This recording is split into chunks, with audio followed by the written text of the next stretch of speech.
Is Melissa on? Yes. Okay, we're ready to go.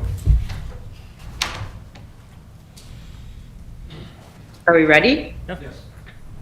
Okay. I'd like to call to order the St. John Park and Recreation Board meeting on this Tuesday, June 16, 2020. Can we please stand for the Pledge of Allegiance? I pledge allegiance To the flag to the flag of the United States of America and to the republic for which it stands, one nation, under God, indivisible, with liberty and justice for all. Can I have the roll call? Mr. Bovat? Here. Mr. Moffett? Here. Ms. Stefanko? Present. Craig Phillips, President as Town Manager. Wayne Pondinas? Present. Michael Schilling? Present. Okay, that constitutes a quorum. 3 members. I'd like to entertain a motion to approve the minutes from the Tuesday night, May 19th meeting. So moved. I have one. In the last one, when we approved the porta pot contract, in our meeting, we also approved to have an extra one delivered at Heartland Park. For some reason, it wasn't delivered. I'm curious why that wasn't in the note. If you review the tape, it was at 8 minutes, 8 seconds. It should be, and I can follow up on it for you. Okay. So, And it also hasn't been delivered yet. All the other ones were. that's what I'm except- saying. I can follow up on why it wasn't delivered for you Okay, perfect. and get it delivered if it hasn't been. That was all that I had. Is it the porta potty? Yes. So do we have a second? I'll second it. Sorry, second was, I'll second it. okay. Oh. All in favor? All right. Aye. Okay, I'm hearing no opposition, so the motion carries. Moving on, we need to accept the resignation of Frank Bradkey as board president. Do I have a motion to accept his resignation?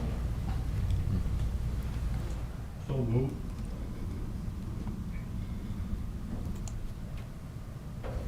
Is there a second? I'll second it. Okay, all in favor? Aye. Aye. We have accepted the resignation of Frank Bradkey. Number 6 on the agenda, the election of the board president. I'd like to nominate the board president, Mike Bovat, as the president. Do I have a second? I'll second.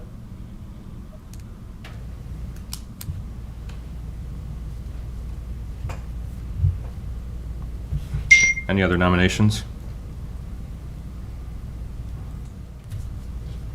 No?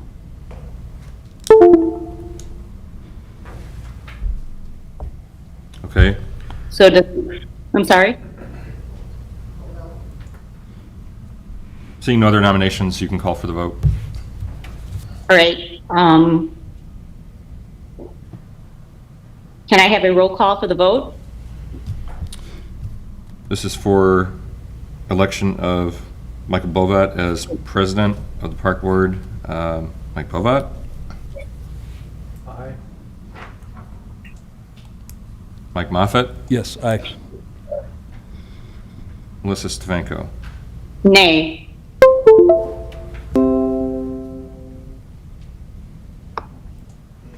So it looks like, I'm sorry? So that's 2 ayes and 1 nay for the election of Mike Bovat as president. So it looks like Mr. Bovat is elected as president. Okay. So with that, I'll take over the meeting.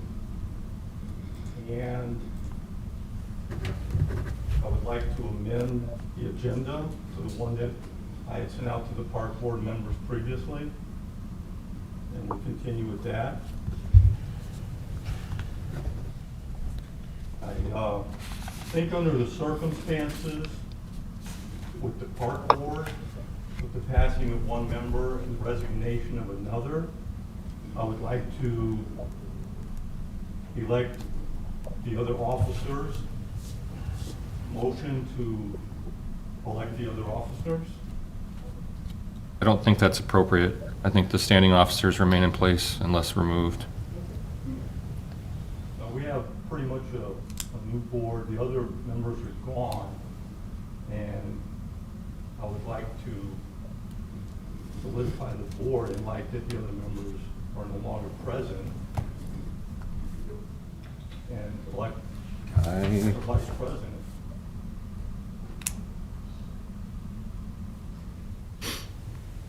So do you have that? Okay. I would recommend that you hold off on that since it wasn't previously advertised in your agenda, but that's up to you.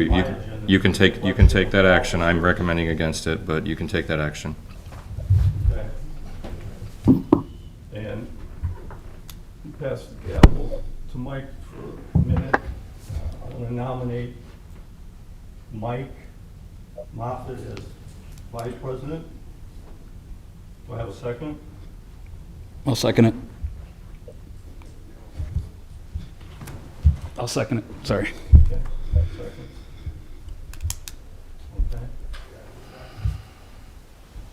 Motion carries. Can we have a vote? Roll call. Mr. Bovat? Aye. Mr. Moffett? Aye. Ms. DeFranco? Just to clarify, because I can't distinguish between the voices, are people nominating themselves No. or voting for themselves? No, they're not.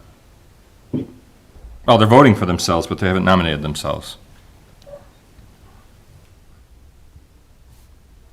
Okay. So they're not nominating themselves, but they're voting for themselves? So they're seconding the motion for themselves? That's correct. Okay. There's not a Nay. second, I'm sorry, let me be clarified. There's no second needed for a nomination, just a motion. Oh. Well, I'm a nay. Okay, so that's 2 ayes and 1 nay for election of Mike Moffett as vice president.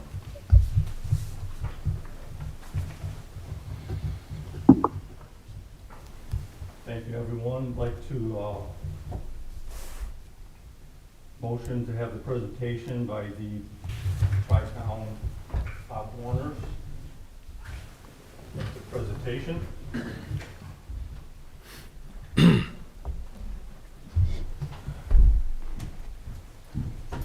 Good evening, and congratulations on your new positions on the board. My name's Tim Arvanitis. I'm the president of Northern Indiana Pop Warner. Northern Indiana Pop Warner is located in Lake, Porter, Jasper, and Newton counties. And I'm also a police officer fresh off a protest, so I just wanted to share that with you. But Thank you. I've been involved in law enforcement for 32 years. I got hired in March 1st, 1989, and I wanted to give back to the community that I served. So there was a youth football program that was just getting started in our town, and I wanted to contribute. I wanted to dedicate my time back to the community, back to the children, to make a positive influence and an impact in the sport of youth football.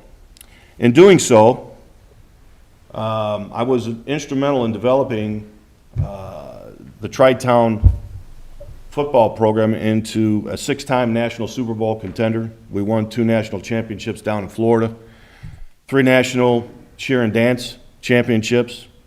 We handed out $96,000 in scholastics for kids that had exceptional grades.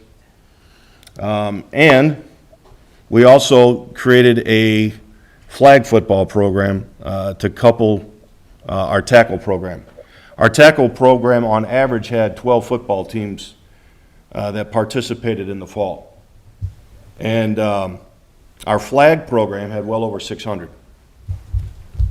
In 2007, Brett St. Germain was hired as the high school football coach at Lake Central. And Brett reached out to me and asked if I could help him out with something. And I said, what is it? And he had said he was trying to do a fundraiser for his football program, and he had a guy down in Indianapolis that was able to provide him with a fundraiser. I said, Brett, whatever you need. So we opened up our facility to Brett, and he had flag football as well. And I was okay with that because I was under the impression it was a one-year deal. And he was going to sell cookies the next year or something to the likes of another fundraiser. But it metastasized into something far more severe for our program. I wanted to hand this to you. The program that he was referring to was a program called National Flag Football. In 2008, the gentleman down in Indianapolis, who's not a part of the region, sent that document that you have in your hand out for publication. He used our name. He also, if you look, used our jersey. So everybody in my program thought, well, you know what, Tri-Town wants to move to St. John. We're going to go sign up with him. Had no idea what they were doing. And I lost every one of my flag football players. So he was deceptive. He was an individual that was a for-profit guy.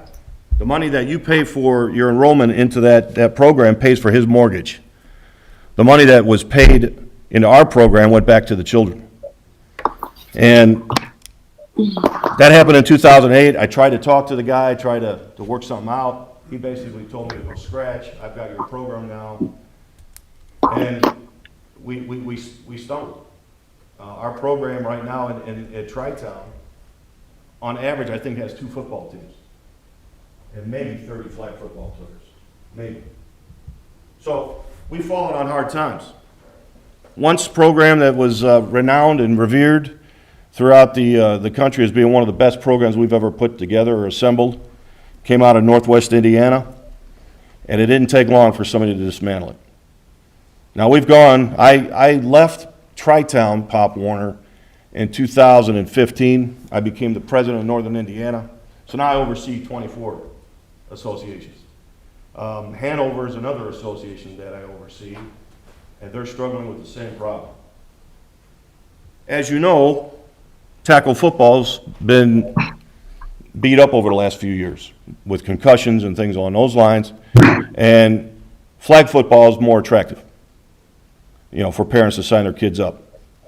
So, saying that to say this, we cannot sustain our tackle program if we don't have a flag football program.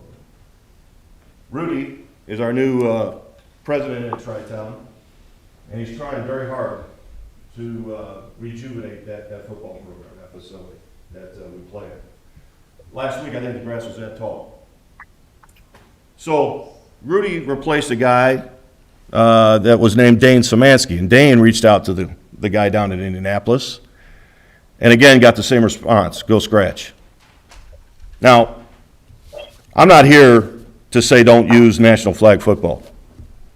All I'm here to do is ask for your consideration to allow us to advertise for our program as well. We're non-for-profit, he's for-profit. All right, I'm asking for equal opportunity from the town of St. John, for both Hanover as well as Tri-Town. A lot of the kids that we have in our program graduate off to Lake Central and play in their high school program. But if they don't know we exist, it's not going to happen. You've seen what happened over the last 3 or 4 years with Lake Central football. I think on average they win 3 games a season. It's because nobody knows how to play tackle anymore. All right? So in order for us to attract the tackle football players, we've got to have a viable flag football program as well. But if we're being closed out by this individual in Indianapolis and turned away from the folks in St. John, we're on life support. And we just can't do that. Pop Warner is a national program, and 80% of the folks that play in the NFL came from Pop Warner. That's a fact. In fact, the NFL gives NFL money towards the kids for their scholarships, equipment, travel grants, field improvements, things along those lines. So, saying all that to say this, we want to have a place at your table. We want to have an opportunity to put our flyers, like this gentleman does, in your water bills or in your leaflets or your handouts that you hand out to your residents. That's all we're asking for. If National Flag Football stays in St. John, that's your call, all right? But we also want to be represented like we used to be in St. John. This guy was very deceptive. You know, we opened up our community for him, and he took all of my players and said, that's just the way it is. I don't do business that way, all right? I try to work with everybody. That's part of being a police officer. But I've never been treated this way. I never thought that I'd have to combat somebody like this out of Indianapolis. We use the same uniforms. Our prices are half the price of his. It's my understanding that they canceled their season and didn't give out refunds. That's none of my business. I could care less about that. We do, in fact, give out refunds. And, you know, we're hoping to have your blessing moving forward to represent Tri-Town Pop Warner in St. John like we used to. All right? And Hanover, for that matter. Hanover's in the same boat. I don't know if Hanover's here or not. No, they couldn't make it. Oh, okay. Well, I'm going to speak on behalf of them. They're a program that's probably about 7, 8 years old, and they're trying to find their way as well. You know, Hanover, the community of Cedar Lake, is going to grow. It's going to improve. Numbers are going to get better there, but they're struggling right now. Right now, Pop Warner in the springtime has well over 116 flag football teams, countywide, throughout all the counties that I just spoke about. So the lowest amount of teams are coming out of Tri-Town and Hanover. So we need your help. We want Pop Warner to thrive here to help our kids get better at football, like it used to be. All right? We didn't develop this flyer. All right? We welcomed that guy in, and he dismantled my program. And I want you guys to help me rebuild it. Mr. Arbonitis, that's a very compelling story, and believe me, I hear you when you say an individual was doing something for profit. And my son, he played Pop Warner 20 years ago, and I'm sure the park board that we would like to take this under advisement and talk it over, and we'll definitely want to reach back to you. Well, thank you very much for your time. I know you guys are busy. You got very important things to deal with. You know, we felt that it was important tonight to come here and ask for your consideration. You know, we're not happy where we're at. You know, from an association standpoint, our goal is to improve, get better. I think under Rudy's leadership, I think we can get there. I really do. And I think Hanover is on the rise. They're an association that we're very proud of, and you know, I have to support them as well. And I do it willingly because they're great people. All right. And I know the town and St. John split in half. Half is St. John. The other half goes to Hanover school districts and so forth. So I'm here to represent both associations. We appreciate that insight and information. Thank you very much. Thank you for your time. Just so you know, unfortunately, last month, we approved it for this year. I'm sorry? Just so you know, for the record, that last month we approved them for, I don't know if it's just for this season or for the whole year. Well, just so you didn't think we'd Yeah. you came It's a out to me- 2-year contract that Chip signed in February. So is that a 2-year? Yeah, it's 2 years. We were turned away by Mr. Chip. I don't know what his last Right, name is. Solbeck. But, you know, when Dane Szymanski, the previous president, before Rudy, reached out to this individual down in Indianapolis, after he told him to go scratch, he reached out to Chip and locked in for another 2. All right? If that's how people do business, then I'm not good at it. All right? And again, you could keep him, and I'm not here to support his program. I'm here to defend mine. All right? So every Burger King needs a McDonald's, you know, and our hope is that you guys will consider, you know, youth football, as you once did, before the flyer that I had to hire an attorney to, you know, file a cease and desist with that individual down in Indianapolis, was generated, that we can get back to having a respectable program again and not have to count our pennies wondering how we're going to pay the utility bills. When's your season start? Well, football is year-round, actually. We have spring flag, and we have flag in the fall. We also have tackle. And things are going real well right now. There's virtual signups going on as we speak. He just mentioned that he had 4 or 5 people reach out to him on his way over here. So, you know, we're going to be fine from a tackle standpoint. But I'd love to see our numbers improve from a flag standpoint. Because there are some kids that are a little, worried about, do I play tackle and so forth? And when they see that they can actually go out there and perform, I really think that they'll give that a shot. And I'm willing to try anything at this point. I think if I would have stayed on as the president of Tri-Town, I probably would have fought it a little bit more diligently. But I also coach professional arena football in Bloomington, Illinois, so I'm a little busy. My daughter's a Cincinnati Bengal cheerleader, and my son is a police officer, so we've been chasing them around and supporting them and so forth. So we definitely are a busy family, but I think it's time that we ask for your blessings and your consideration. We hear you. All right. Thank you. Thank you very much. You're welcome.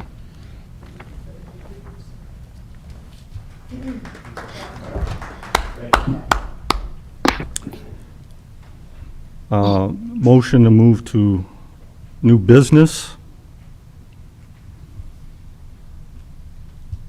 Do we make a motion or just move on? I guess we could just move on. The new business, it says to consider professional services agreement with Westland and Bennett. I've been in contact with Mr. Westland, and I think this is something that maybe we could table, but this is someone that if we discuss a little bit more, maybe in an executive meeting, we can finalize who we're going to have as the park board attorney. He said he is willing to do this. And also at this time then, I would like to engage Mr. Gabe Hernandez.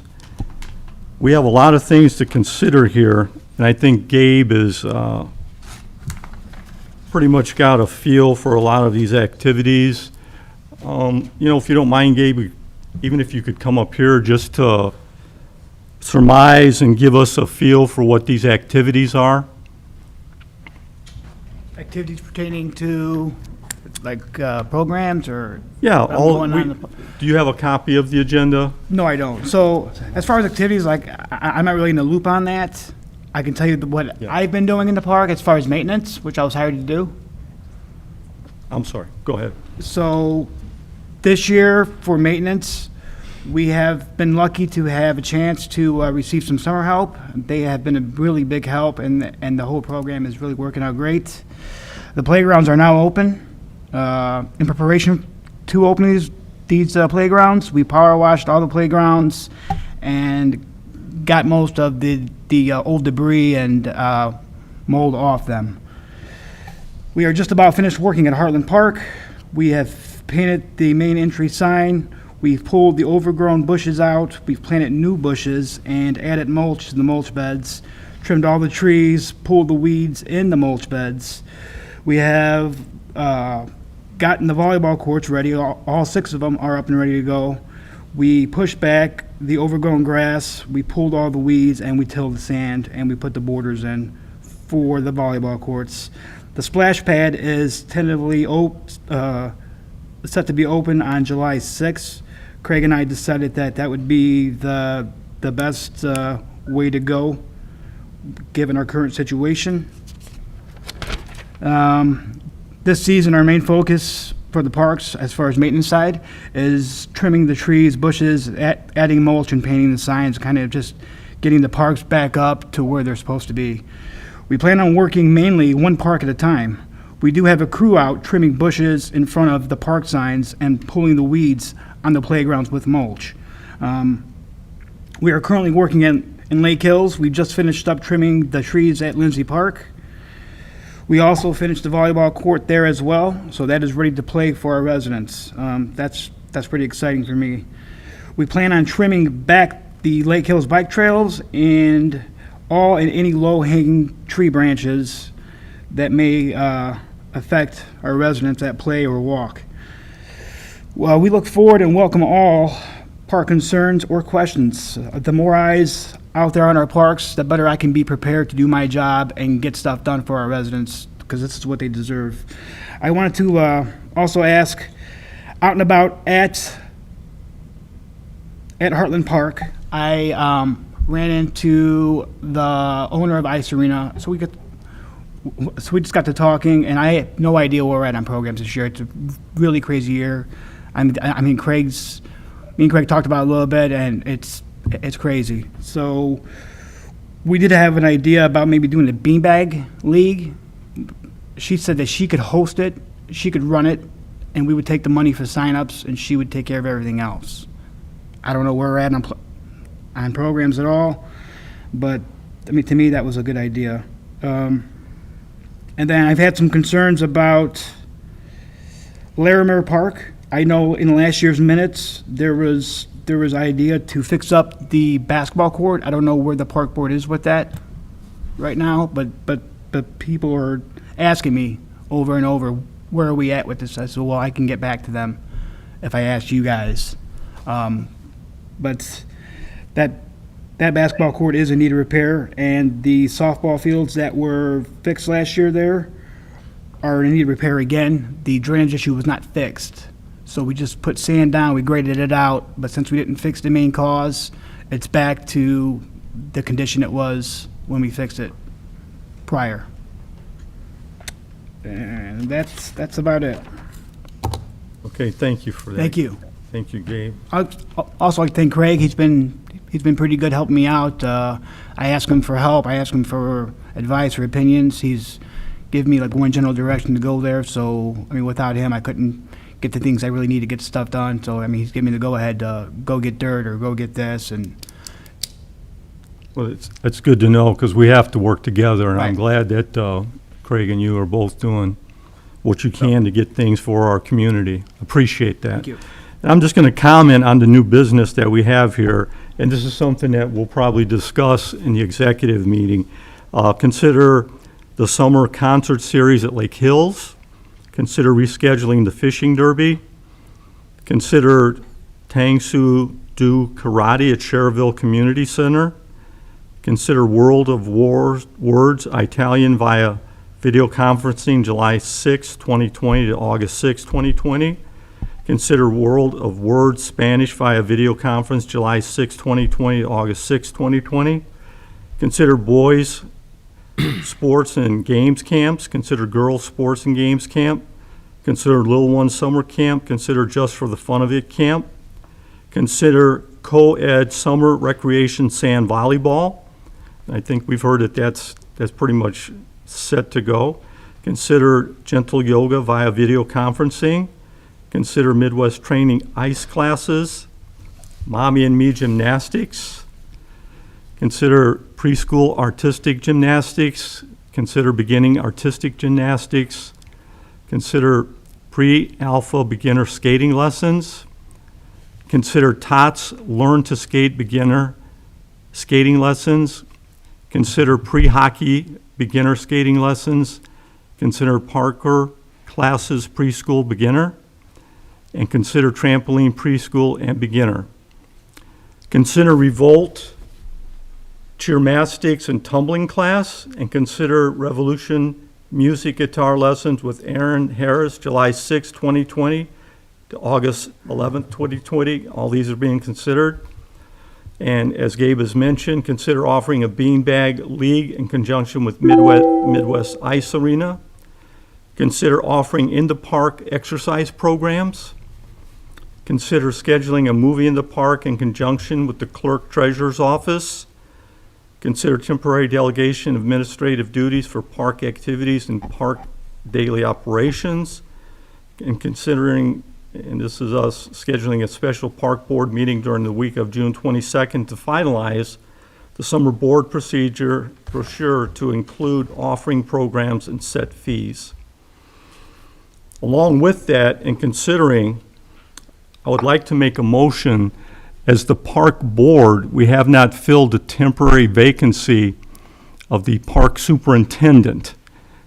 And I think we need to fill that vacancy until someone has been interviewed and takes the position permanently. So temporarily, the next 5 to 6 weeks, I'm making a motion to fill that vacancy. Are you entertaining a motion, or Entertain a motion to, you want a name, or is it what you're saying, or? well, to do that, and then I would I'll- have Gabe Hernandez to fill that position temporarily. Do you want to make that the motion? Yes. With his name in it? Yes. So, word it again. How'd you say it? Like to entertain the motion to have Gabe Hernandez fill the temporary position for the park superintendent until we permanently fill it. I'll second that. Can we have a roll call? So a motion, sorry. Motion made by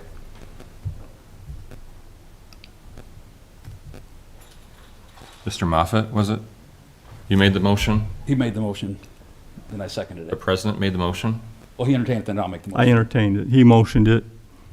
That's why I wanted to be clear. So Mr. Moffett, did you make the motion? Yes, I'll make the motion. And Mr. Bovat seconded? Yeah, pass that. Second it.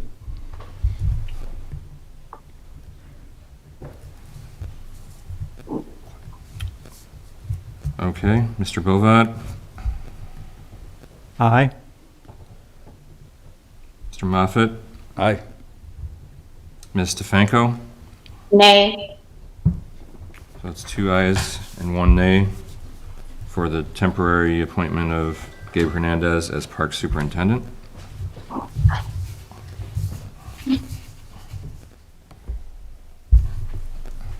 Thank you for that.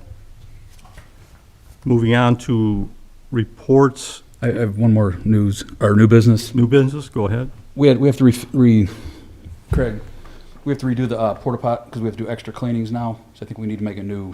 I was going to bring up under staff reports, so I was going No, to I'm good. suggest that you We'll do it then. We'll do it then. consider additional cleanings, and I have the information for you on that. All right, go ahead then, I'm sorry. I can do it then, or I can do it now, either way.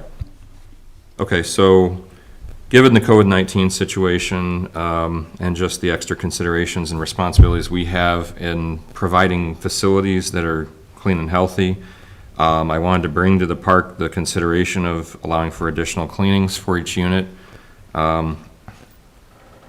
And the cost for that is $25 additional on top of the cost of the unit. So the, let's see, we have a total of 10 units that have been approved so far. The 9 original plus the additional unit at Heartland Park.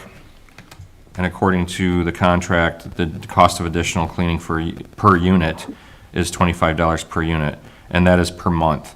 So the regular cost of a unit is $70. Handicapped or accessible unit is $100, and the cost of additional cleaning for units, and I assume this means 1 additional cleaning per week, is $25 for each month. And so I wanted to bring this to your attention. You have 3 handicap units, and the remainder of those units, those other 7 are regular units. Just as far as your understanding of the cost of the current contract, but it would be $25 per additional unit, or an additional $250 per month for additional cleaning. So I just wanted to bring that to your attention and for discussion and consideration. Is that with the new one at Heartland too? It doesn't matter which unit. I mean, it'd be Well, we don't have an it's offer yet, per so I want to unit. make sure that one's added too. Well, I'll take care of calling them and seeing that is taken care of. So that'd be 8 then, or is that the 7 regular ones? There's 9 units plus an additional that you approved at Heartland Park. So it would be 10 if you did additional cleaning for all units total, once that's arrived. I make a motion, we accept that, the change to the, however that'd be worded.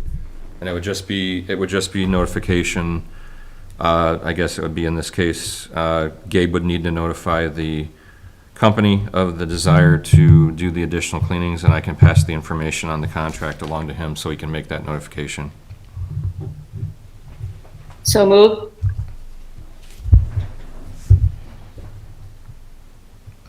You have a second? So that was, I'm sorry, that was a motion by Ms. Stefanko Yes. I'll second it, Mike Moffett. and seconded by Mr. Moffett.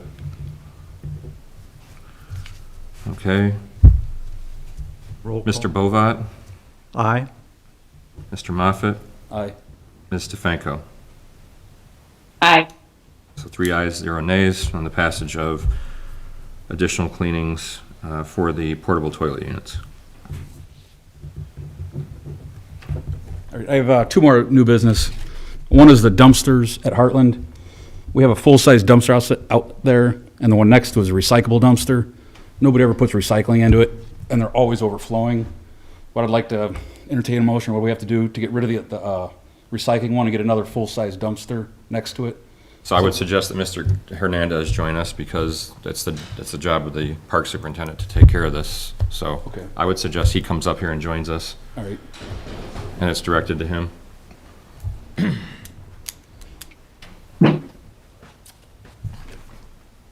I would just suggest you come up here and sit. I'll sit right here for right now. Okay. Can You're we, going to be asked a lot more questions, so. can we address the park board superintendent issue real quick? I'm so sorry to interrupt. That's currently like out of my wheelhouse. I will do anything that the town or the park board asks me to do. I have no problem at all doing that. I do enjoy what I do right now. I think Craig's overall experience, knowledge is well surpassed mine. I would have no problem helping out with running any programs or helping running any programs on the day-to-day basis as far as while they're operational. But I would believe that Craig would be more suited on doing the preparation and operational terms of those agreements as far as getting the dumpsters and doing stuff like that, arranging which programs are going to be initiated and the terms of those. Again, being in the field all the time, there'd be a lapse of what I could do as far as making phone calls and talking to our vendors. Again, Craig's more suited than I. So I'd like to, I don't know if you guys can work something out to where, The reason we were thinking of you is because we want this to go in any direction at all. We want to get some programs going. We talked about this last month, also when we get an email that pretty much he doesn't want to do any programs. No, that's not correct. Well, a lot of them, I'm being told by the people eliminated. who run those programs that they're not interested in doing those programs this year. I've reached out to everyone who's put on a program for the town over the last year, and I shared the email with you, and that was based on my reaching out at the direction of the previous board president to find out what the status of people's interest in doing programs was. That's not my interest. My suggestion was with regard to the summer camps, because there are a number of people that put on the summer camps last year that are not available this year. So I don't think you have the proper staffing. You need to take safety into consideration, so there are extra provisions that need to be made for safety. You have to do testing of all the people that are staffed. This is all per state requirements. There's a lot of considerations here that need to be put in place in order to do camps. The other items that are listed on the email that I sent you were all based on conversations with the individuals who put those programs on. So it's not my recommendation in those cases. I've been notified by those people that they're no longer doing those programs this year for various reasons, or have no interest in putting those programs on this year for various reasons. And in some cases they are, and I listed who was and the dates that they're interested in adjusting their calendars to for that purpose. So I made all those phone calls to all those individuals as they were listed. The only ones that we haven't made any decisions on, or that the providers hadn't made any decisions on, were the camps. But in all honesty, you don't have the staff and resources to be able to put those camps on this year. As it stands, you've got a list of people that have put those on before. With regard to sand volleyball, for instance, the person who is in charge of handling sand volleyball is unavailable this year due to previous commitments, and it's too late in the season for that person to help us out with that this year. So I've done the best I can to provide you with the information based on my reaching out to all those people. There are a couple I'm still waiting to hear back from. The number of the younger people and students that helped us put on the camps, some of them are available, but others aren't. But you don't have a full cadre of people like you did last year to be able to put on those camps. I am not able to go out every day and manage camps. I don't have the ability to conduct the work that Chip would have previously, to go out and check on the camps every day and make sure that everything's being done. But now you have the added responsibility per state law, or state guidance for the Back on Track Indiana guidance received from the governor of having to test every employee that runs a summer camp every day when they come into work to make sure they don't have a fever. And then you also have to have a safety plan in place in order to run those camps. So Great, there's a great. lot of steps. Yeah, and we appreciate that, we appreciate the effort, and I hear what Gabe is saying. All I'm saying is that you could be the legs. You could get maybe some of these things initiated with the beanbag, some of these other things. And it's obvious you guys are working together, so that's all we're going. Who wears the hat? I mean, it doesn't matter because it's only temporary anyway, Gabe. You know, he's still gonna be doing his aspect of it, but as far as like moving forward, if you could do that a little bit with the beanbag and some of these things. We won't have an executive meeting, we will just hold these in consideration for all these items that we spoke about.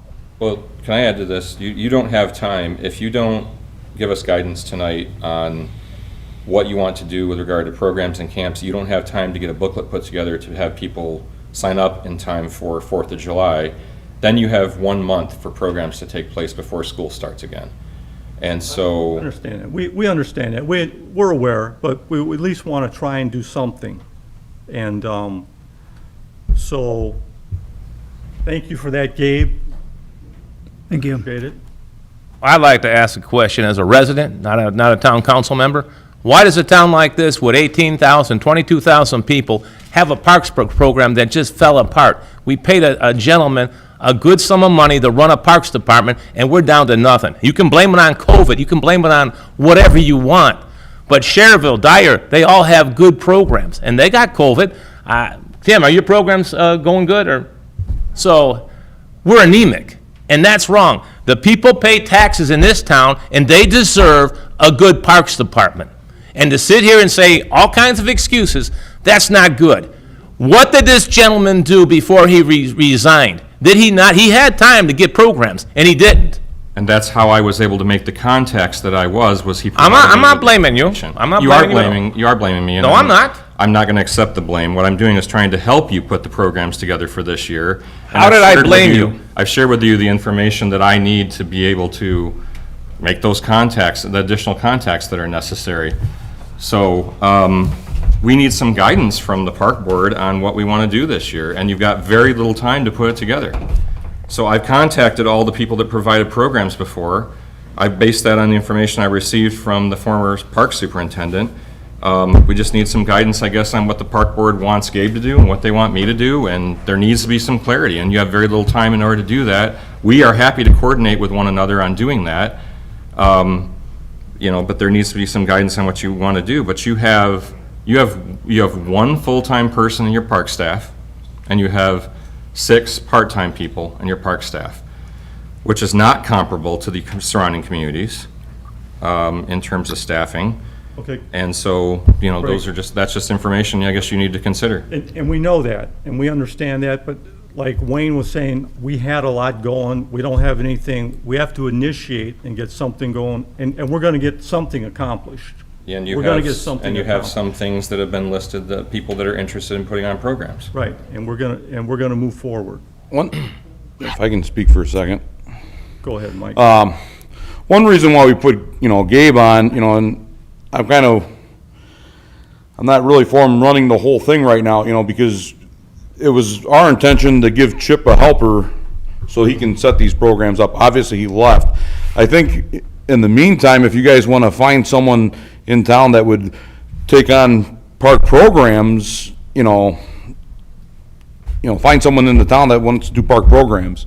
Gabe is central on the maintenance part of it, and that's what we were lacking in. And the reason we put Mr. Hernandez in the position that he's in was the fact that over the past 15 to 20 years, the town has spent millions of dollars in putting in landscape and putting in all these park facilities, but no maintenance was being done to it. And I feel putting the park maintenance and the programs on him would be a one-man department. He's running kids around right now, I would much rather you guys go and get a part-time, person or something for the programs. If you want someone to run programs, see if someone would sign up, ask the employees of the town if there's someone there that wants to do the programs, you know. And if I can piggyback off what Mike is saying, so you guys know my office runs Christmas in the Park, and that's pretty substantial.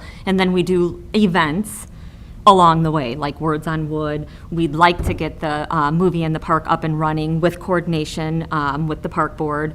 And so if I may suggest, I have people in my office who would step up to assist with planning those programs. I actually have two people in mind right out of my office who would jump at the opportunity to get a few programs. I hear what you're saying. I absolutely hear. I was at the baseball this weekend. I had at least 6 residents come up to me, I don't want to say complaining, but really pushing to find a way to make sand volleyball work. Okay, so I hear maybe that person doesn't want to do it, but is there anybody else in town that may want to step up to coordinate the sand volleyball league? Organize it. And organize it, and maybe do like a smaller version of what you guys normally run.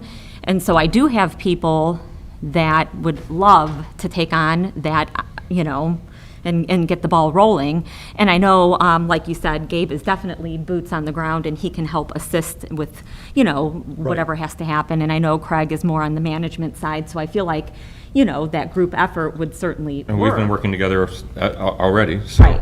So if you wanted to, I would offer one of my employees to help get some of those programs off the ground, you know, whether it be the beanbag tournament, movie in the park, you said exercise in the park. Yes. Some of those outdoor things would be great, because when you look on social media and online, that appears to be what the neighboring communities are doing. And like I said, or like Mike said, why not tap into the resources we have already here in town and use somebody? It's exactly what we are looking for, Beth. Excellent. So I just hate to overwhelm one particular person to have them do, you know, the whole decision for a maintenance guy was to do the maintenance of the parks, not so much do the programs is a full-time job in itself. And it's hard for Craig to do the programs and do the town manager stuff. So if in the meantime, while we're looking for someone, if someone wants to step up and set up the programs, I'd rather see that than have our one full-time guy that's trying to watch 5 or 6 summer help kids right now, try and juggle the park programs, because that's a juggling act in itself.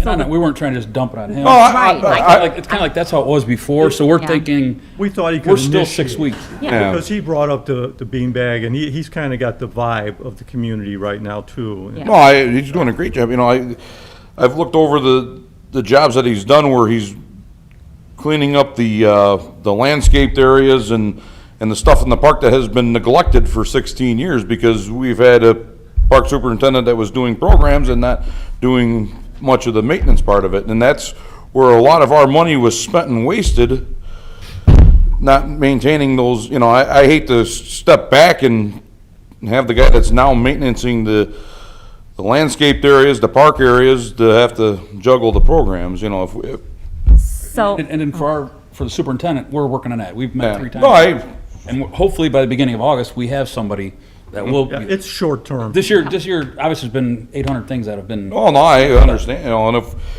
if you have someone I that. do. So I would make a recommendation for Jill Chetna. She works in my office on a part-time basis. She's my right-hand person, one of my right-hand people in the office who helps me plan every single event. She's organized, she's timely, you guys work with her, she's phenomenal. So I would suggest on this, or make a recommendation for consideration of Jill Chetna to just kind of step in and assist with getting these programs off the ground, with the assistance of both Craig and Gabe, to make sure at your next scheduled meeting, I know you had on your agenda, scheduling another meeting. Yes. They could come and give you a presentation of how far they've gotten. Okay. So if you would consider that, that would be my recommendation. Yeah, I'd like to entertain a motion then to get Jill Chekna to come in and speak to us in setting up some of the programs. How do you spell her name? I'm sorry, I forget. Want to start working on it now. CHIE, And then just say what, like, she'll come to the meeting next month, be like, we're gonna Just start. report out, give us a green light. Yeah, we'll give her the green light. We're giving her the green light, to get this stuff going, get it going, Yes. let's do it. Yes. With, obviously, the two of you, then obviously you'll be. so let's take a vote on this, and then we need to ask a clarification on some other things regarding programs. If we can, if you wouldn't mind entertaining that after I that. mentioned that. I entertained the motion for Jill Chechna, if I said the name correctly, to engage and start some of these programs Under the So moved. supervision of them. under the So, supervision. moved by Stefanko, I'll second it. seconded by Moffett. Okay. Mr. Bovat, Aye? Mr. Moffett, Aye. Ms. Stefanko. Aye. Okay, 3 ayes, 0 nays. Now, may I ask you a question with regard to summer camp specifically? Okay. Again, I want to go back to the fact that summer camps are different than the types of programs that you're talking about here. I think that the idea behind these programs is great because they can be run by individuals relatively easily. When it comes to, and if sand volleyball is one of those, that's great. But the summer camps, I think we need to have a clear understanding of what the state guidelines are before we try to run summer camps. And I don't think you have the staffing and and the resources necessary to run the summer camps this summer. Given the extra requirements for testing and all those other things, we don't have any of that in place. We need some guidance from the park board on whether or not we're running specifically those 6 summer camps that we usually run. And they take a lot of resources to be able to do that. So I don't know if Beth, you want to comment on that in addition, but this is a major consideration. There are only few other towns that are running summer camps, and they have much larger staffs on hand to be able to do that. So since you listed those events. Yes. Or programs, I guess I would make a recommendation that you let Jill kind of take a look and then just present to you at your next scheduled meeting on every single event. And then you guys at that time could just pick and choose yes, no, and then go from there. I And think she if we can can- get some of these going, And she can also because by review next month, we're the, already in August before we can start anything. That's what- So your meeting would have to be like next week. so she'll also review the state requirements and the equipment necessary to be able to do the testing and I'm all certain that. she'd be able to Okay. touch base with you on what that is, and if it just seems too far-fetched, then you guys would just say no. But I do think, going back, some of those other programs with your okay, and I don't know if it would be just like maybe a motion being made for the easier ones tonight to get the ball rolling, like maybe a motion to approve Jill Chetna to proceed with planning of these events. And then at the next meeting, you could just finalize the fees that you would charge, but that would give her the go-ahead, because you want to get something out. Well, I thought that's what we did. Didn't we just do that? We gave her the. Kind of, but we weren't clear about, I think we needed to be specific about summer camps. Those are a different animal. So maybe making a motion to let Jill Chetna proceed with the planning of, and then list maybe what sand volleyball, bean bags, movie in the park, and exercise in the park. And then at least those are the more manageable events, and she can kind of get the ball rolling on those while they continue doing research on the more difficult. The other ones, Beth, would Yeah. be those people who have indicated an interest in putting on the programs that they put on last year. Right. And I would there's include that in Midwest. that because those are no-brainers. Right, and Midwest, if they're doing, that would be a simple, you could even They throw also that have one a whole in, schedule. because they're doing those programs themselves, and we don't have to worry about it. Same as Revolt. Same 'cause with they have their Revolt. own- So if you they have throw to be under those their in the guidelines mix, and recommendations. Let her proceed with that, and then at least there's the ball rolling on something, rather than waiting too long and having nothing, Right. if I'm hearing what you guys are Yes. looking for. And I'll turn over all the information I have so far for all those things Okay. to Jill. So maybe just listing specifically those programs that we just talked about. If I'm making a recommendation, I'm not trying to tell the board what to right, do. no, and But- that's what I was trying to say. We would like to entertain a motion to let Jill Chechna proceed and make those, get the green light to get those things operational Okay, that we just commented about. okay. So the ones that I had listed? Yes. Okay. So, So moved. so moved? So then you'll need. Second. Okay. Thank you for that. Very And then good. Beth, while you're up there, I apologize, but I have to step back in the presentation. I forgot to bring up the clerk treasurer, Beth Hernandez, Oh, for that's the okay. budget process, so if you could please comment on that. Yep. Did you want to take roll call real quick I on was that gonna, yeah, one? do you want roll on the, That was my number two. Okay. That was my number two. So you had so moved by Yes. Mr. Moffett, second by Melissa. Melissa, and then roll call. Mr. Bovat, Aye. Mr. Moffett, Aye. Ms. Stefanko? Aye. 3 ayes, 0 nays.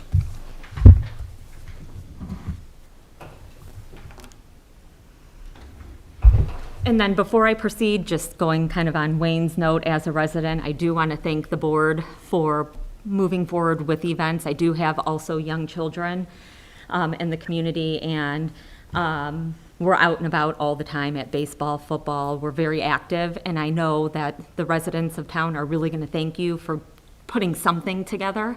I know everybody's itching to kind of get out, and so as a resident, not as the clerk treasurer, I am thanking you for planning something rather than nothing. So we definitely appreciate that. Thank you for that. Okay, so Melissa had asked that I put together just a brief PowerPoint presentation regarding the budget process because we're getting ready to start this again for next year, 2021. I'm gonna walk over here because I'm a teacher by nature, so I have to, and I'll talk loud. Is that fine for the mic, Jason? Okay, so basically the park board is in charge of 2 funds. Your first fund, we identify it as Fund 204, and that's your park and recreation fund.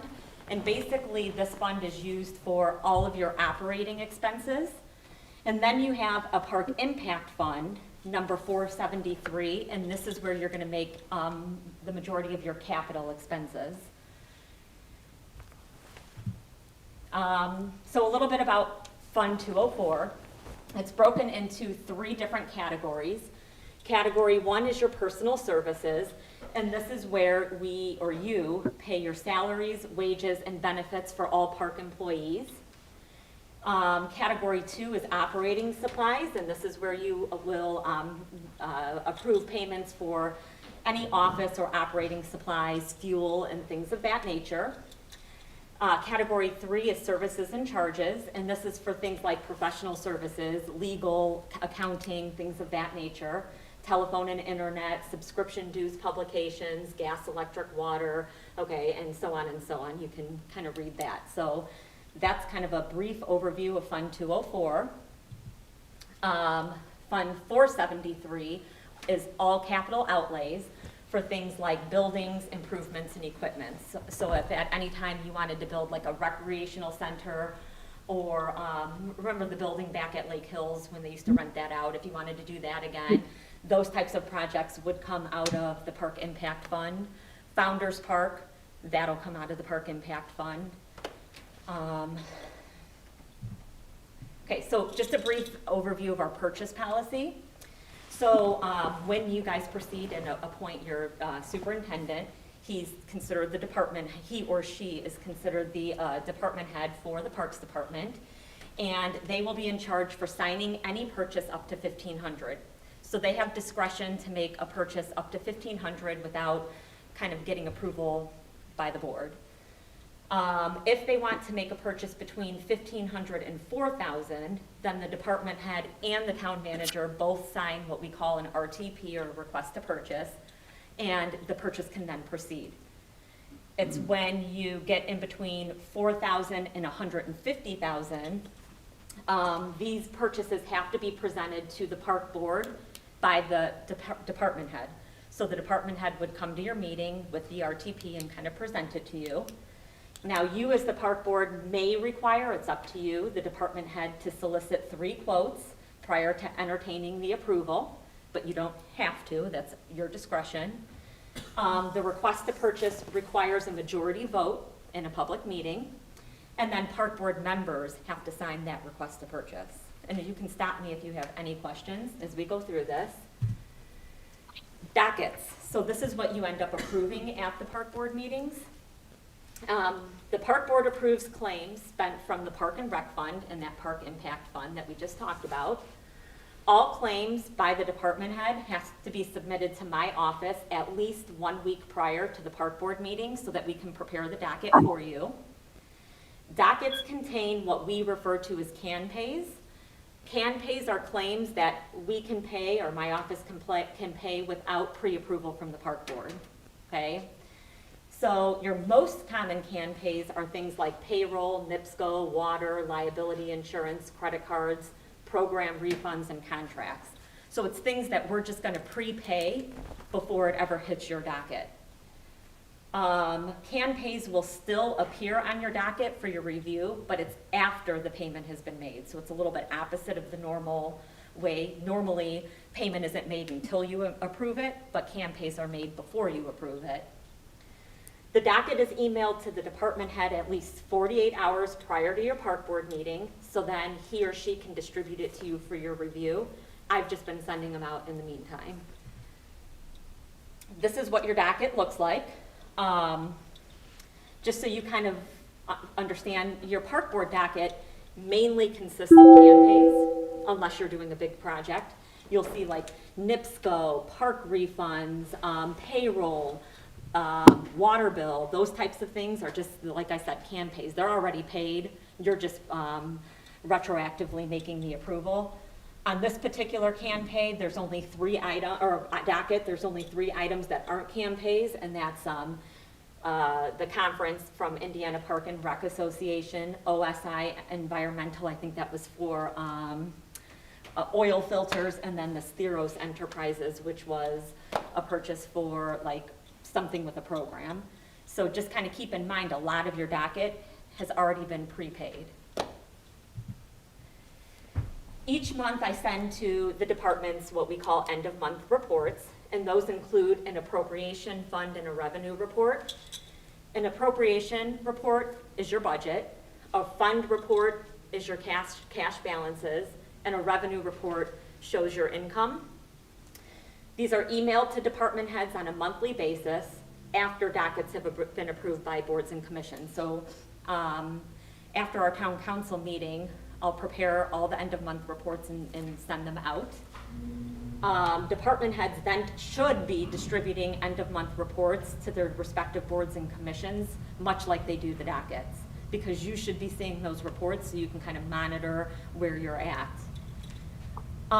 Here's an example of an appropriation report. Now this is from 2019 because I wanted to sum up one entire year for you. This is for Fund 204, which is really your operating budget. You'll see at the end of 2019 for personal services, that's payroll and benefits, the Parks Department spent a total of $78,927 for payroll and those type of items. Operating supplies, $10,275. Services and charges, $164,182. Okay, and so this is kind of what I want to caution you guys on a little bit that happened previously. They had a budget of $280,000 in 2019. They only spent, I can't read the screen. Oh, $253,000 roughly. So they left $26,616 on the table that could have been spent towards something, maybe maintenance related. So just, you know, kind of be cognizant of that. Nothing happens to that money, it just reverts back to your cash balances. But, you know, most departments spend their budgets, let's say. Most departments are asking for more money. So it's not, even though I'm conservative with spending, try to at least do some projects with the money, I guess is what I'm saying. This is what a revenue report looks like. So at the end of 2019, the Parks Department saw revenue in the amount of $320,000. Taxes made up $265,000 of that, and miscellaneous revenue made up $55,000. Your miscellaneous revenue for parks will be like the pavilion rentals, park fees, and things of that nature. So that's what the Parks Department made in 2019. This is your fund report, and a fund report pretty much takes everything and it puts it together. Fund reports show you your cash balance. So I always say the fund report's like your savings account, and the appropriation report's like your checking account. It's what you're budgeting for. So in 2019, the Parks Department started with a cash balance of $330,000. At the end of 2019, they ended with a cash balance of $397,000. So they had a 20% increase in their cash reserves. Okay, remember I said that $30,000 that was hanging out on the table just dumped right back into the cash reserves? Right. And so if you do that year after year, your balance grows. Here's your Park Impact Fund, 473.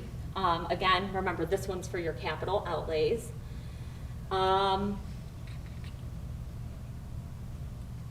Okay, so they started with a $500,000 budget. They spent last year $438,000 of it and left 63 on the table again. Okay, so I don't think that, you probably haven't received these yet, so I'll make sure just to add you until a superintendent comes in on the list so you get these monthly reports so you can keep an eye on it. But that's your appropriation report for Park Impact Fund. Next one, I'll show you your revenue for 2019. They took in $625,000 in impact fees in 2019. And then when you put it together in your fund report, you'll see the 2019 cash balance was $1,078,498. It ended with $1.2 million, or a 17% increase. Okay, so the balances are growing. Into the budget. So does anyone have questions on that part of it? Appropriation, fund, and revenue reports? I think I'm good. So budget process. It's kind of a very basic flow chart.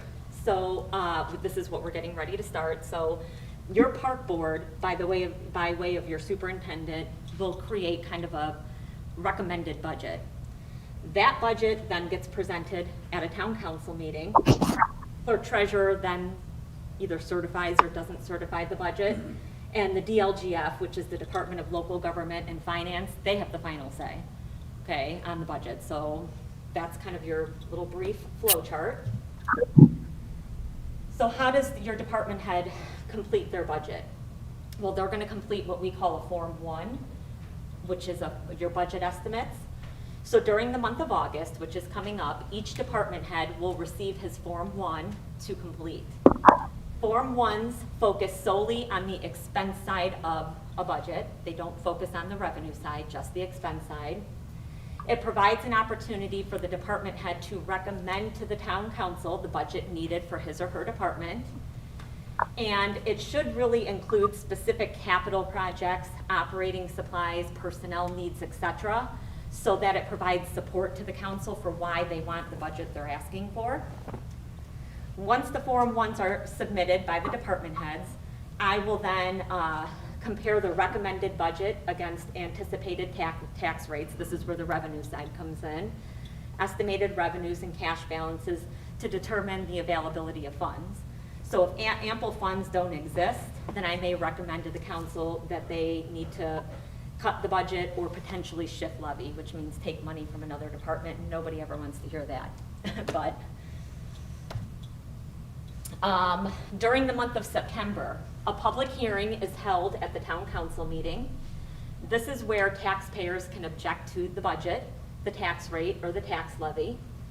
The town council can cut, change, or keep the budget as is between, anytime now through October. Then at the October meeting, an adoption of the budget occurs at the town council meeting. During the month of November, I certify the budget to the DLGF. If I choose not to certify the budget, then that causes the budget to revert to the prior year. So I would like to it's always important that we're all on the same page, because I want to certify the budget. I don't want it to revert back, but if I feel like something's way out of whack, then I won't certify it, and then we go back to the year before. Never had to do that before. I'm going to knock on wood. The DLGF, again, has final say in the approval of the budget. through what's called the 1783 notice.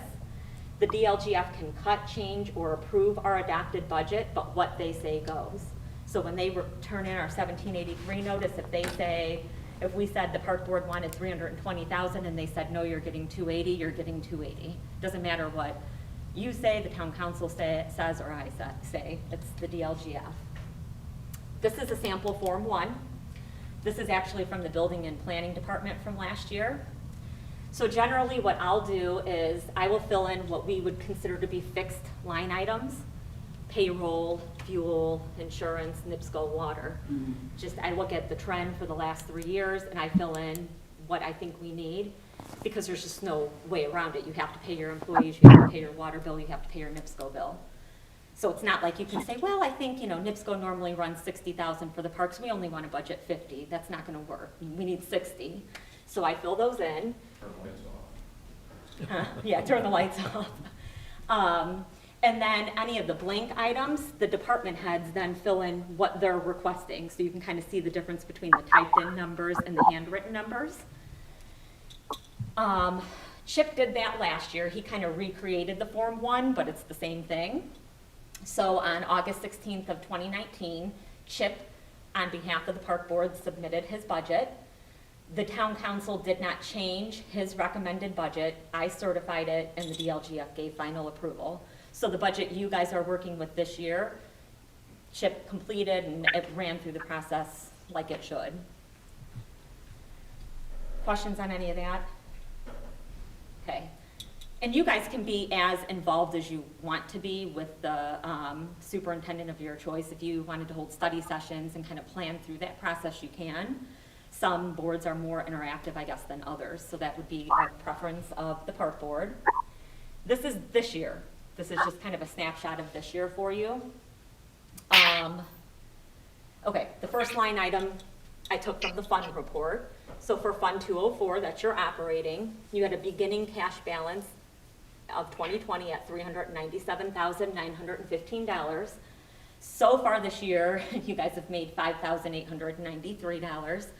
That would be program rentals, and we have been getting some pavilion rentals, so that's good.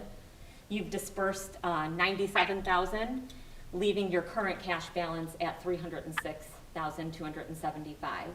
Now, what I want you to understand here is we haven't gotten tax distributions, and if you remember on that first chart, your tax distributions make up the biggest part of your revenue each year, so, don't totally freak out by the number 5,800. It is lower than normal, but you haven't gotten your biggest chunk of revenue.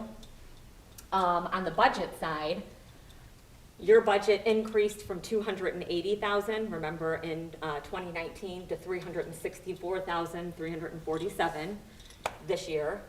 Like I said, you've dispersed $97,000 of it, so currently you still have $266,819 left to go. So if I take $266,000 and I subtract out those fixed line items that I kind of mentioned to you, that payroll, fuel, postage, water, gas, all those still equal, we're estimating about $132,000 left to go. So your discretionary funds are somewhere around $130,000 left on the operating side of your budget. For the impact fund, fund balance, remember you started at 1.2 million. So far this year you've taken in 211,000. You've dispersed 28,000. So your current cash balance is 1.4 roughly million. You had a budget set of 500,000 for this year. So far you've dispersed 28,000, leaving you with 471,000 left to go. If you take 471,000 minus Founders Park is estimated at 500,000, with the grant is going to pick up half of it. So if we deduct the 250 that you have to pay for the Founders Park, you've got about 221,000 left to go out of the capital fund. And you can always request additional appropriations. I won't get too much into it, but since you guys are holding kind of higher cash balances, if you get into a project, I know Gabe mentioned like Laramie Park, there were some things he wanted to do there. And if you had other things on your list and it went over that 220,000, you can always ask for the council to give you an additional appropriation, which just means they're gonna allow you to spend some more cash out of that reserve. And we can work through that as you guys go, so. Any questions? I'm good. Very insightful, thank you. Thank you, Beth. All right. A lot of good information. I don't know, were you able to see that? Is she still? She was able to see that. Oh, okay, awesome, okay, great. You got one more. Well, she was at, we never finished the dumpster. Let me make a comment, and then we'll get back to it. Thank you, Ms. Beth Hernandez, for that. And then Craig, I wanted to clarify, like when I mentioned for Gabe to be, I had passed the gavel. So, okay, that you had that, you captured it. Yeah, he made the motion and you seconded it, yeah. Okay. I had that. All right, so yeah, and then he can remain in that function, and then I wanted to get, we're just back to Mike, I inserted Beth, but, Mike was still on the dumpster with the new business. To incorporate the dumpster, get rid of the recycle one, so we'd have 2 full-size ones out there. So we'd still have 2 dumpsters, we just wouldn't be using recycle anymore. If that's possible, how would we do that? So you want us to talk to Republic about switching out our recycling dumpster for a regular dumpster out at Heartland? Another big one, just like the one next to it. And also, can they put locks on them?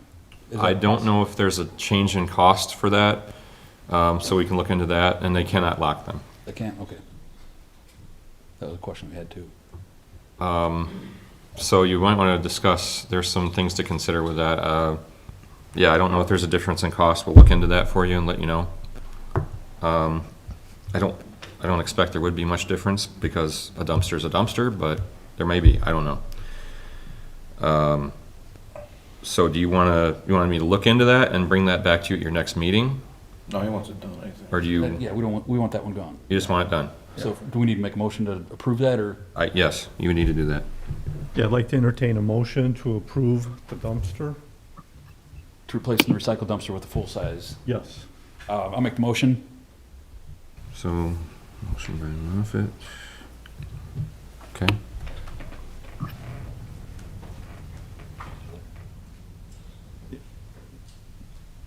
You have a motion, do you have a second?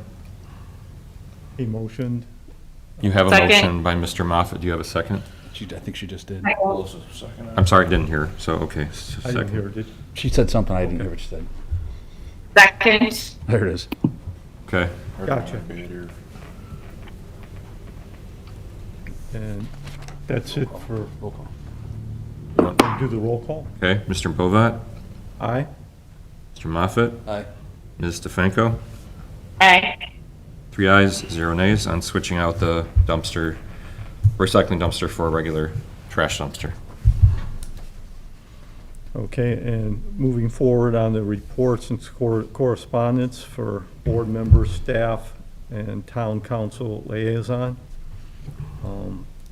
This time, Wayne, any comments or correspondence or reports? I'd like to thank Mr. Ivanitis for his time served as a police officer. And I was a part of Tri-Town Raiders a long time ago. I spent almost 5 years. He had an exceptional program, both him and his wife. He taught the kids a lot of discipline, respect, and I've been to some of the games, even high school games, where the kids have come and thanked him, and some of them were in the Army, Marines, Armed Services. He turned out a lot of good kids, and by his presentation, I appreciate him coming tonight and sharing his concerns, and hopefully we can help him in the mailing, and I think he'll be happy with that. And again, I thank you. Outstanding. Anything else, Mike? You have anything? I don't think so. Motion to payment of the bills, June 2020, park docket, $33,440.24. So moved. Second. That was a motion by Mr. Moffett. Second by Ms. DeFranco, correct? Yes. Okay. Roll call. Would you like a roll call? Mr. Bovat, Aye. Mr. Moffett? Aye. Ms. DeFranco? Aye. Okay, so 3 ayes, 0 nays on payment of the bills. This time, if there's any public comment for the Park Board? Got one here, Craig. The middle one. Valdez? Is that Visdell? We have Robert Visdell? Showtime? Am I saying that correctly? Yeah. My name's Robert Visdell. I live at 8173 West 102nd Avenue.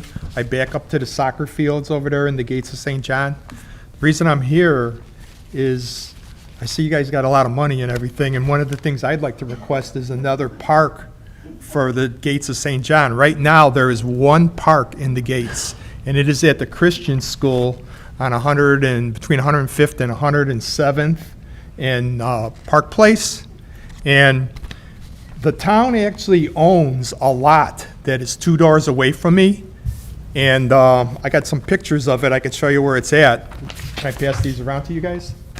It's right at the corner of 102nd and Carwood Drive. Up until last year, it was a weed. It was just weeds. My house was the 7th house on the block, and it was just weeds in there until last year. As the whole property all got built up and everything, it's right at the 102nd and Pearwood Drive. It goes right into the soccer fields, okay? And starting last year, the town put straw down there, and Gabe was just out there the other day cutting the grass that's growing in there now. But what would be better yet is if you could put a park in that area, and I'll tell you why. With only one park in the entire gates, the amount of kids that are living in that area, and hey, I don't have any young kids anymore, you know, best I got is grandkids coming over and everything once in a while. But on our block alone, we went from 7 homes when we first moved in to now there's 25 homes, and there's going to be 40 just on 102nd Avenue, not counting 101st Place or the other side streets over there. So just in the Meadow Gates, on my block alone, we went from maybe about 10 kids 2 years ago. There's about 30 kids right now, and there's still about another 15 to 20 homes to be built. The closest park's a mile away, all right? These kids got no place else to play. They're playing out on the street. I hate to see any of that stuff happening. I'd rather see them in a little park. And that land is a perfect place to put one. You already got the soccer fields right behind it. And to just make that into a park, eventually I figured you'd have to put a park somewhere, because the one park that is there, that's by the Christian school, everything south of there from 107th, say 105th to 107th going south, those are all senior duplexes pretty much. So there's nobody there with kids. All the kids are going from that area going north towards 101st Street. So any of the kids that live farther north in the gates have to go a very long area to get, you know, they'd have to go almost a mile just to get to the closest park. And they're not going to walk that far. So it was a suggestion. I hope that you guys would consider it. And that's what I really came here to say today. Thank you. That question came up, was it last month? Yeah, remember they Something talked came up- about. Well, no, it's, Somebody owned the no, it's property. different. So there was some confusion about who owns the gates of St. John's Soccer Field, and it's owned by the town. Parks, whether or not it's the Parks Board, we would have to look at the actual deed and determine, but it's owned by the town. So that's different than this property that he's talking about. This is adjacent to that. And we were talking about the potential to install playground equipment at the gates of St. John's soccer fields, was what I had apparently, not because I've decided this, but it was something apparently that Chip had discussed previously about the possibility of putting in playground equipment at the soccer fields. And then there was some question about who owned it, and the town owns it. Okay, that's what it was. So that's what that was about. Okay. So we hypothetically, we could put one here someday? Well, yes, if you buy the property. So the parks would have to buy it from the town? Well, no, the parcel he's talking about is different. That's a piece, that's, I think that's where they were talking about putting it, if I understand correctly. And we could look back at the old, I don't know if it was last year, but the park board approved a park. I'll give you a little history on Okay, this. so, yeah. The park board approved a park last year, I believe, but in a different location in the gates. Correct. Okay, the location that they approved the park was on Chestnut Cove and 105th. Okay, so it was going to be deeded over by the developer who, the deed didn't come in a timely fashion. And so I think they approved a park to go into the gates, but then they tabled it because we didn't get that property deeded. So if we go back and look at that motion, if you wanted to consider this, I mean, it's kind of already been in the plans by the park board to get a park in the gates. And if the town or the park board owns that piece of property, Mr. Vizdell's probably right, it's a great location because you have the soccer fields there and that side, the Christian schools on the other side of the gates, this side, it's kind of difficult for kids to walk from that part to the other side of the gates. So it may be an option, and we can go back and review like the motion and how it was made for the equipment. I think it was up to 150,000, so that was gonna be for a toddler park. You'd probably wanna do a bigger size park, because Right. this is a great, it's a good piece, I don't know how big it is. It's a regular lot, so it's Right. 90 by 145. Now, behind it, if you look at that picture and everything that was up there, behind it, there's like 60 feet up until where they built the walking path that goes by the soccer Right. field and everything. So like my house is like, there's 60 feet going down. And that used to be all weeds, and last year, they put straw in and grass for about 40 feet of it. They never finished doing the last 20 feet. I imagine that's because some of the homes aren't done yet. I mean, you can get crazy. So those soccer fields are great. So if you wanted to incorporate letting your Pop Warner come in and utilize those soccer fields and maybe make some sort of revenue there by renting it out to them, and then you've got the park, you've got the bike or the walking trail. I mean, it could be a great Absolutely. secondary location, like Heartland. I mean, you see that park's crazy. So, yeah. If you could get us those details, Beth. Yeah, I'll review it. I think it was last year that the park board, and Melissa may remember, I think it was last year that they approved the park. Then there was some difficulties getting the developer to deed over that piece of property. So if the town in some capacity owns that piece, it may be great just to shift it. Yeah, very good. Thank you, Mr. Vizdell. Welcome. Any other public comments?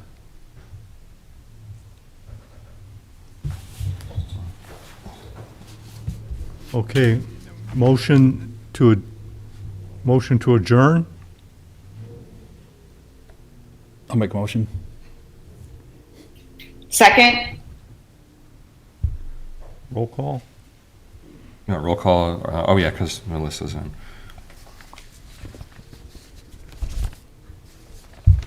Mr. Bovat, Aye. Mr. Moffett, Aye. Ms. Stefanko, Aye. 3 ayes, 0 nays for adjournment. Thank you, everyone, for coming. 8:02. 8:02.